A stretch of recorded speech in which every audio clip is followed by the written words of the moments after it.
es celebra el Dia Mundial del Dolor Crònic, una patologia bastant oblidada, i dic patologia perquè l'OMS ja fa uns anys el va declarar com una malaltia per se, i una malaltia que deteriora molt la qualitat de vida de les persones. Per tant, avui, el 17 d'octubre, és un recordatori i un reconeixement a aquestes persones, en definitiva bastant oblidades, que pateixen d'aquesta malaltia que és el dolor crònic.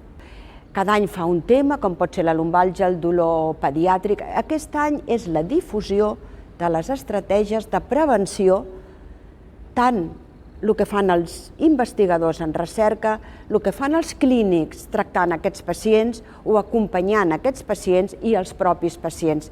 Crec que tots tres, recerca, els clínics i els pacients, hem d'anar tots a una perquè el dolor crònic sigui una malaltia que s'estudi, que es tracti de la millor manera possible i que s'acompanyi a aquests pacients.